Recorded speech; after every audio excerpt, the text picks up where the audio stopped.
Hello students, welcome all. बच्चों, आज का हमारा टॉपिक है लिमिटेशन ऑफ बोर्स मॉडल। इससे पहले हम बच्चों बोर्स मॉडल पढ़ चुके हैं structure of atom, class 11th के स्ट्रक्चर ऑफ एटम चैप्टर 2 में। ओके, तो पहले हमने बोर्स मॉडल देखा, हमने देखा कि बोर्स मॉडल क्या क्या सारी चीज़ें एक्सप्लेन करता है। एंड देन हमने वीडियो बनाई थी इसके ऊपर कि किस तरीके से आप रेडबर्ग फार्मूले को बोर्स मॉडल से एक्सप्लेन कर सकते हो, और आई होप आपने वो वीडियो देख ली होगी। तो बच्चों, आज हमारा वीडियो का मेन टॉपिक है, हम ये समझने की कोशिश करेंगे क्या क्या लिमिटेशंस थी बोर्स मॉडल की और वो ऐसा क्यों होता है। ओके, तो लिमिटेशंस ऑफ बोर्स मॉडल। तो क्वेश्चन है कि क्या क्या लिमिटेशन थी, एक एक करके हम लिमिटेशन समझते हैं एंड उसको एक्सप्लेन करने की कोशिश करते हैं कि वो ऐसा क्यों हुआ। तो सबसे पहली चीज़ और जो सबसे ज़्यादा इम्पॉर्टेंट है बच्चों, ये समझना है कि बोर्स मॉडल की क्या लिमिटेशन है। कभी भी आपने, चाहे आपने जब से हमने emission and absorption spectrum start किया था, आपने नोटिस किया होगा कि हमेशा जो हम एग्जांपल लेते हैं वो किस चीज़ का एग्जांपल लेते हैं बच्चों? हाइड्रोजन का। हम किसका एग्जांपल लेते हैं? हाइड्रोजन का लेते हैं। ओके, तो क्वेश्चन ये था कि in course of all the videos हमने इस चीज़ पे कभी डिस्कस नहीं किया कि हम खाली हाइड्रोजन ही क्यों ले रहे हैं, हाइड्रोजन के अलावा कोई और चीज़ क्यों नहीं ले रहे। ठीक है, बिकॉज बच्चों जब आप बोर्स मॉडल भी आपने पढ़ा था तो आपने वहाँ पे भी हाइड्रोजन का एग्जांपल लिया था। तो लिमिटेशन की जब हम बात करते हैं तो वो सबसे पहले मैं बता देता हूँ वर्ड बाय वर्ड की लिमिटेशन क्या है, एंड देन हम समझने की कोशिश करेंगे, तब आपको डॉट्स कनेक्ट होंगे कि ऐसा क्यों था। तो बेसिकली लिमिटेशन में ये है कि Bohr's model is applicable only for hydrogen like atom. ठीक है, बोर्स मॉडल हमेशा हाइड्रोजन या हाइड्रोजन लाइक एटम के लिए, ठीक है, हाइड्रोजन या हाइड्रोजन लाइक एटम के लिए। एक चीज़ मैं आपको इंस्टेंस बताता हूँ, अगर आपने पुरानी वीडियोस देखी हैं तो वहाँ पे हमने एक क्वेश्चन किया था कि हाइड्रोजन के थर्ड ऑर्बिट को किसी लिथियम या हीलियम के फोर्थ ऑर्बिट से कंपेयर किया था। ओके, एंड वहाँ पे भी हमने हीलियम प्लस किया था, लिथियम 2 प्लस किया होगा, हीलियम डायरेक्टली और लिथियम डायरेक्टली नहीं लिया होगा, उसमें प्लस एंड 2 प्लस।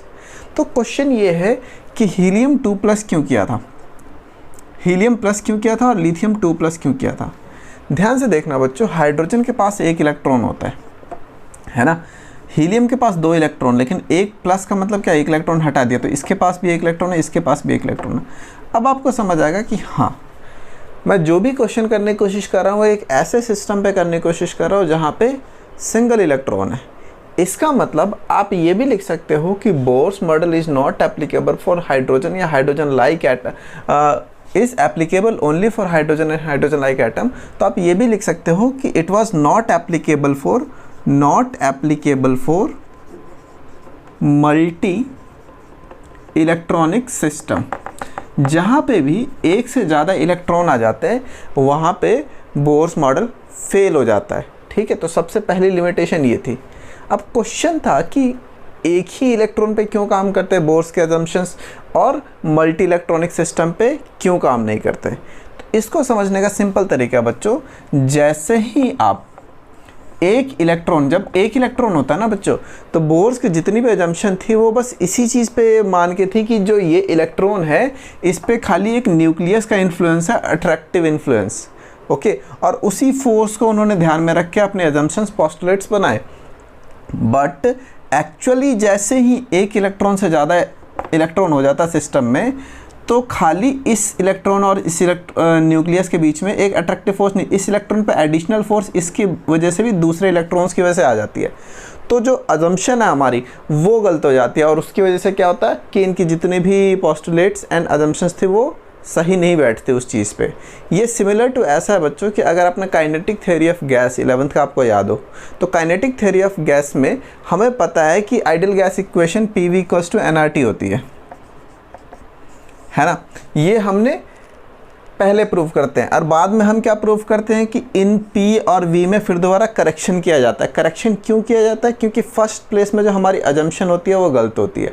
तो इसी तरीके से जब आपका अजम्पशन गलत होता है तो आप उसी एजम्पशन के बेसिस पे अगर कुछ बनाओगे तो वो बाद में गलत हो जाएगा अगर हम आपकी एजम्पशंस चेंज हो जाती है। तो सेम चीज़ बोर्स के साथ भी हुआ कि उन्होंने जितनी भी सारी चीज़ें बताई थी ये समझ के बताई कि एक जो इलेक्ट्रॉन है वो हमेशा इस न्यूक्लियस से इन्फ्लुएंस्ड है, उसके अलावा किसी चीज़ से नहीं। तो जैसे मल्टी इलेक्ट्रॉनिक सिस्टम में पहुँचता हूँ, इस इलेक्ट्रॉन पे खाली न्यूक्लियस नहीं बाकी इलेक्ट्रॉन्स भी फोर्स लगाती हैं और अजम्पशन गलत होती है। इसीलिए बोर्स का मॉडल खाली एप्लीकेबल किसके लिए था बच्चों? हाइड्रोजन या हाइड्रोजन लाइक एटम के लिए। और यू कैन से कि it was not applicable for multi electronic system. सबसे पहली चीज़ तो ये हो गई बच्चों, ठीक है। दूसरे पॉइंट पे आते हैं।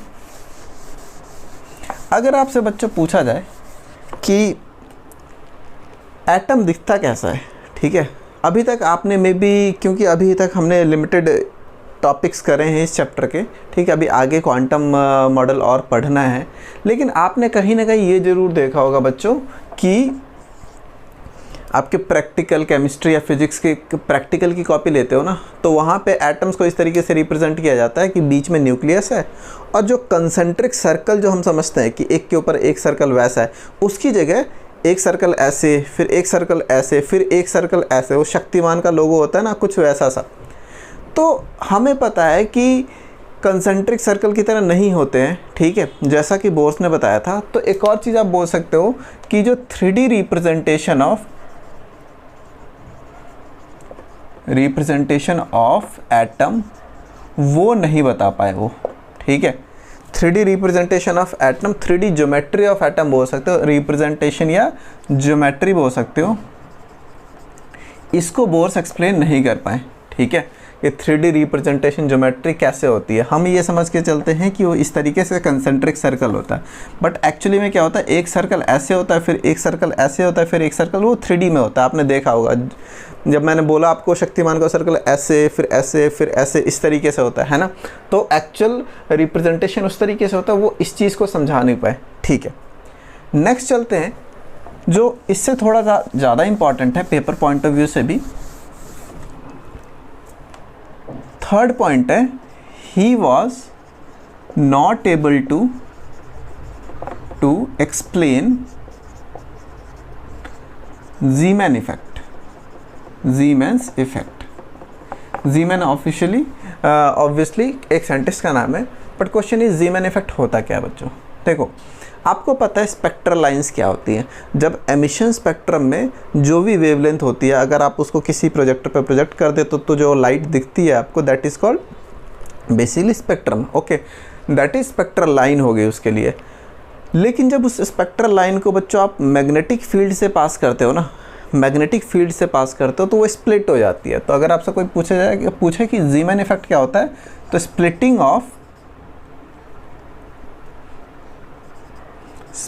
Of spectral line in magnetic field. तो बेसिकली समझो कि स्पेक्ट्रल लाइन कुछ ऐसी एक लाइन है, वो जो भी है, ठीक है। जब आपने स्पेक्ट्रम बनाया तो एक ही लाइन दिख रही है आपको, बट सेम चीज़ को जब आप मैग्नेटिक फील्ड के थ्रू पास करते थे तो एक ये तो दिखता ही दिखता है, दो लाइन और दिखेंगी आपको, इससे थोड़ी ज़्यादा, थोड़ी कम और थोड़ी ज़्यादा वाली। तो बेसिकली ये लाइन क्या होती थी, स्प्लिट हो जाती थी। बोर से एक क्वेश्चन पूछा गया कि मैग्नेटिक फील्ड में ऐसा क्या होता है जिसकी वजह से ये स्प्लिट हो जाता है, तो वो एक्सप्लेन नहीं कर पाए। और ऐसा क्यों होता है बच्चों, वो हमारे 12th के लिए एटलीस्ट नहीं है। मैं कोई सेपरेट वीडियो बनाऊंगा तो उसमें ज़ीमैन इफेक्ट को अलग से बिल्कुल समझा दूंगा, लेकिन एज पार्ट ऑफ 12th आप बात करोगे तो आपको बस इतनी चीज़ें पता होनी चाहिए कि बोर्स मॉडल ज़ीमैन इफेक्ट को समझा नहीं पाया। ज़ीमैन इफेक्ट क्या होता है, splitting of spectral line in presence of magnetic field. क्या होता है कि अगर आपके पास कोई स्पेक्ट्रल लाइन है, उसको मैग्नेटिक फील्ड से पास करते हो तो स्प्लिट हो जाती है। बोर्स के पास कोई आंसर नहीं था ऐसा क्यों होता है, ठीक है। नेक्स्ट आते हैं बच्चों 4th पॉइंट पे, दैट इज़ स्टार्क्स इफेक्ट। उन्होंने स्टार्क्स इफेक्ट को नहीं समझा पाए। Bohr's was modelled, didn't explained Stark's effect. Spelling same है बच्चों, अगर आपने आयरन मूवी देखी है तो टॉनी स्टार्क में जो स्टार्क होता है सेम नाम है।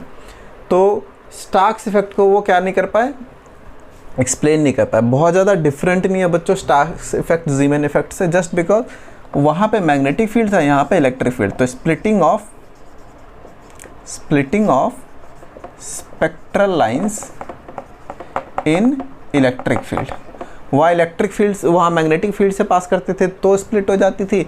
आप इलेक्ट्रिक फील्ड कैसे करोगे? आप पॉजिटिव प्लेट ले लो, नेगेटिव प्लेट ले लो, तो बीच में क्या हो जाएगा? यूनिफॉर्म इलेक्ट्रिक फील्ड आ जाएगी। हाँ या ना, यूनिफॉर्म इलेक्ट्रिक फील्ड आ जाएगी।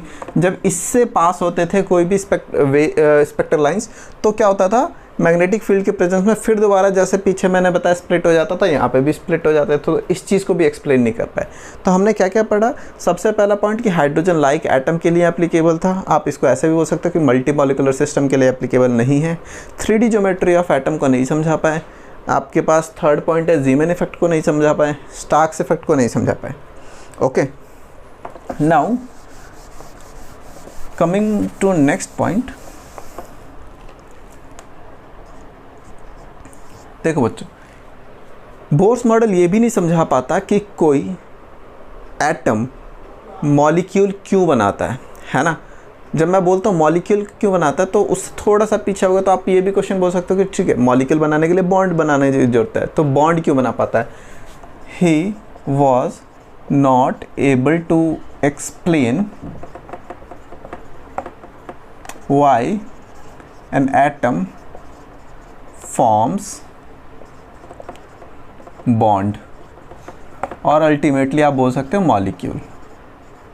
ठीक है, जैसे आपने पढ़ा है VBT पढ़ा होगा आपने 11th में, आप 11th में ही हो अभी बेसिकली, सॉरी, तो आप अभी नेक्स्ट चैप्टर्स में पढ़ोगे कि वैलेंस बॉन्ड थ्योरी क्या होती है, वेस्पर थ्योरी क्या होती है, ये सारी चीज़ें आपको एक्सप्लेन करते हैं। आपके पास केमिकल बॉन्ड चैप्टर है तो वहाँ पे आपको एक्सप्लेन करेंगे कि किस तरीके से कोई मॉलिक्यूल, कोई एटम किस तरीके से बॉन्ड बनाता है, किस तरीके से कोई एटम बॉन्ड बना के मॉलिक्यूल में कन्वर्ट होता है, कंपाउंड में कन्वर्ट होता है। तो ये सारी चीज़ें जब हमें समझ आएंगी। लेकिन फ़िलहाल के लिए अगर हम बात करेंगे तो बोर्स मॉडल ये चीज़ नहीं समझा पाया कि कोई एटम क्यों बॉन्ड बनाता है, तो ये उनकी एक लिमिटेशन हो गई। ठीक है, और एक और चीज़, लास्ट पॉइंट, नेक्स्ट पॉइंट है, वो ये भी नहीं समझा पाए कि डी ब्रोगली हाइपोथेसिस क्या है, या फिर आपके पास हाइजेनबर्ग अनसर्टेनिटी प्रिंसिपल। तो बेसिकली अभी आपको ये समझने की ज़रूरत नहीं है कि डी ब्रोगली हाइपोथेसिस क्या है या हाइजेनबर्ग अनसर्टेनिटी प्रिंसिपल क्या है। फिलहाल के लिए अगर आपके पास क्वेश्चन आता है तो आप ये पॉइंट लिख सकते हो कि वो डी ब्रोगली हाइपोथेसिस या हाइजेनबर्ग अनसर्टेनिटी प्रिंसिपल्स में क्या क्या सारी चीज़ें होती हैं उसको एक्सप्लेन नहीं कर पाए। ये दोनों चीज़ें क्या होती है इसको डिटेल में ऑब्वियसली हम आने वाले टॉपिक्स में पढ़ेंगे। तो बच्चों, अगर मैं लास्ट में आपको बिल्कुल समराइज़ कर दूँ कि क्या क्या लिमिटेशन है बोर्स मॉडल की, तो सबसे पहला लिमिटेशन तो इनका ये हो गया कि वो हाइड्रोजन या हाइड्रोजन लाइक एटम के लिए एप्लीकेबल था, और in other words multi molecular system के लिए एप्लीकेबल नहीं था। देन सेकंड पॉइंट आता है कि 3D ज्योमेट्री एक्सप्लेन नहीं कर पाए उसके बारे में। देन आपके पास आएगा कि जीमैन इफेक्ट क्या होता है, उसको नहीं समझा पाए। देन स्टार्क्स इफेक्ट क्या होता है, उसको समझा नहीं पाए। देन आपके पास हो गया कि आप बोर्स मॉडल ये नहीं समझा पाए कि क्यों किसी एटम को बॉन्ड बनाने की ज़रूरत पड़ती है, बनाने की ज़रूरत भी पड़ती है तो कैसे बना पाता है, मॉलिक्यूल कैसे बनता है। एंड लास्ट में de Broglie hypothesis, Heisenberg uncertainty principle, इन सारी चीज़ों में जो भी हमने थ्योरी पढ़नी है उस सारी चीज़ों को एक्सप्लेन नहीं कर पाया। तो आई होप बच्चों, छोटा सा टॉपिक है लेकिन पेपर में कई बार आ जाता है डायरेक्टली, बोर्ड के पेपर में एक आधे नंबर में पूछा जा सकता है, तो आपको बिल्कुल अच्छे से याद होना चाहिए क्या क्या सारी चीज़ें। अगर मैं इंपॉर्टेंट पॉइंट्स की बात करूँ तो Zeeman effect, Starks effect and first point कि सिंगल मल्टी मॉलिक्यूलर सिस्टम के लिए एप्लीकेबल नहीं, ये 3 पॉइंट बहुत ज़्यादा इंपॉर्टेंट है। लेकिन ये 6 के 6 पॉइंट अच्छे से याद रखना, क्योंकि कई बार क्वेश्चन क्या होता है कि 3 नंबर का आ गया और आप फिर वहाँ पर 4 पॉइंट लिखते हो तो टीचर किस तरीके से 3 नंबर को 4 पॉइंट में डिवाइड करके आपको नंबर देगा। तो हमेशा कोशिश किया करो कि इस तरीके से आंसर लिखो कि 3 है तो 3 पॉइंट लिखो या 6 पॉइंट लिखो, ताकि इवन डिस्ट्रीब्यूशन हो सके। तो आई होप बच्चों आपको ये वीडियो पसंद आई होगी। अगर आप नए हो तो सब्सक्राइब करना, लाइक शेयर करो। Thank you for watching this video. Bye bye बच्चों।